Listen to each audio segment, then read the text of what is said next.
lang, ayoko nang makita mga pictures na to. But because of your baseless accusations, kailangan ko balikan ang sakit na na-feel ko that night. So, si Kevin ang kumuha ng mga litratong yan? Oo. Magkasama nga kami ni Kevin.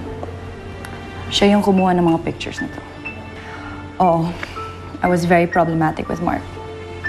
Kaya nagpasama ako kay Kevin. Sinundan namin siya.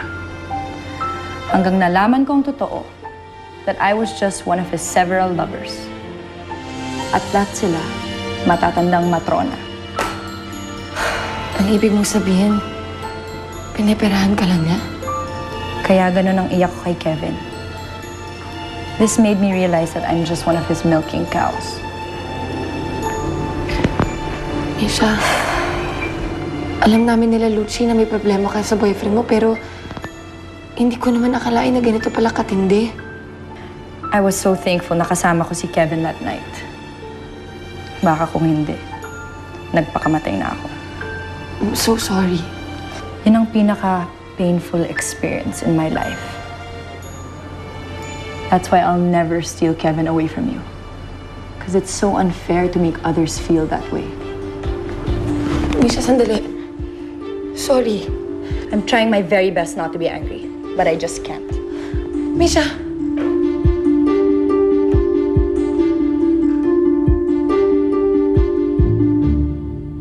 Kitang-kita ko na na-insulto si Misha nung tinanong ko siya. Naliit nga ako sa hiya eh. Bakit? Napatunayan niya bang mali ang impormasyon mo? Nakumbinsi ka ba niya na wala sa kanila nangyayari habang magkasama sila ng asawa mo? Alam mo kasi, minsan, mas naiinis o nagagalit ang tao kapag nabibisto mong makalokohan nila. Hindi ko na alam. Hindi ko na alam kung anong dapat kong isipin, kung anong dapat kong gawin. Hindi ko na nga tinanong kay Misha tungkol dun sa eksenang naalala ko sa kanila ng asawa ko eh. Dun sa hotel. Baka mamaya lalo pa ako mapahiya. Alam mo, isa lang naman talaga ang inaasahan ko nung magpakasal ako eh. Gusto ko lang ng simple at masaya na buhay. Kasama ng asawa ko, ng mga anak namin. Hindi yung ganito.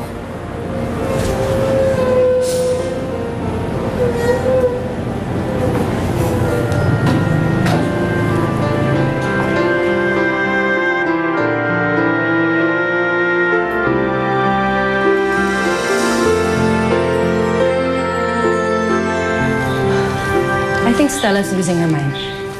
Out of the blue, bigla-bigla na lang niya akong binibintangan. Paano? May nakakita sa inyo ni Kevin na naghahalikan sa kotse niya. Ah, okay. So, nakapagsumbong na pala siya sa'yo. At di mo man lang sinabi sa akin. Is it true, Misha? Naghalikan talaga kayo ni Kevin? Are you kidding me? Mas pinaniniwalaan mo pa si Stella kaysa sa akin? Well, I just want to know the truth. Ah, you need to know the truth. Well, if you prefer the truth, then I'll deliver the truth. Saan ka pupunta? Kina Stella, aaminin ko sa kanya kung ano nangyari. Misha, please. Well, ayokong pinagbibintangan ng kung ano-ano. So mabuti pa, I'm just gonna go over there and tell her what happened. Okay? Misha, please. Huwag mo sabihin sa kanya yung totoo.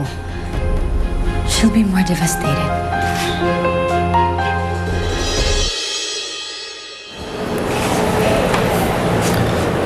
Sorry.